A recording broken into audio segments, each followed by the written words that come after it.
Hi friends, இன்னைக்கு நபாட்டியை review பண்ண போகிறோம். மொத்தம் 4 ஃப்ளேவர் வாங்கிட்டு வந்திருக்கேன். Pink lava, chocolate, rich cheese and coconut lava. 4 பேக்கெட்டை உடைச்சு இப்போ பிளேட்டில் போட்டிடலாம்.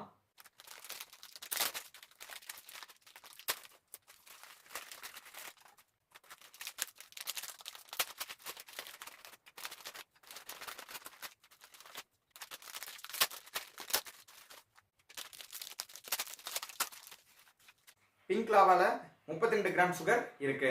சாக்லேட் ஃப்ளேவரில் 34 கிராம் சுகர் இருக்கு. சீஸில் 33 கிராம் சுகர் இருக்கு. கோகனட் ஃப்ளேவரில் 24 கிராம் சுகர் இருக்கு. 4 ஃப்ளேவர் நபாட்டிலையுமே 8 பீஸ் கொடுத்துருக்காங்க. இருக்கலே கம்மியான சுகர் இருக்கிறது கோகனட் ஃப்ளேவரில் 23 கிராம். இருக்கலே அதிகமான சுகர் இருக்கிறது சாக்லேட்டில் 34 கிராம். ஒவ்வொன்றிலையும் 8 பீஸ் தான் கொடுத்துருக்காங்க. Each flavour 8 piece per back.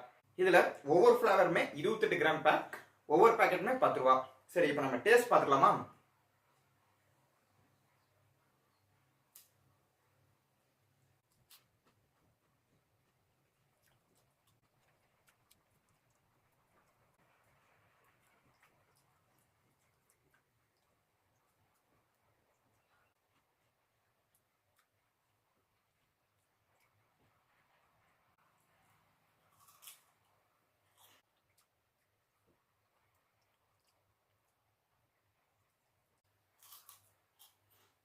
நாளையுமே சாப்பிட்டு பார்த்தாச்சு.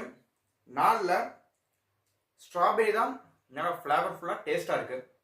இதுதான் வின்னர். சீஸ் இது நல்லா இருக்கு, நல்லா ரிச் டேஸ்டாக இருக்கு. இது செகண்ட் ப்ரைஸ் கொடுக்கலாம். இதுக்குள்ளே லாஸ்ட் எதுனா சாக்லேட் தான். ஒன்றும் இல்லை, விஷயமே இல்லை. அதிகமாக க்ரீம் இருக்கிறது எதுன்னு சொல்லி எடுத்துட்டோம்னா சீஸ் தான். சீஸில் தான் க்ரீம் அதிகமாக இருக்கு. Okay, thank you guys.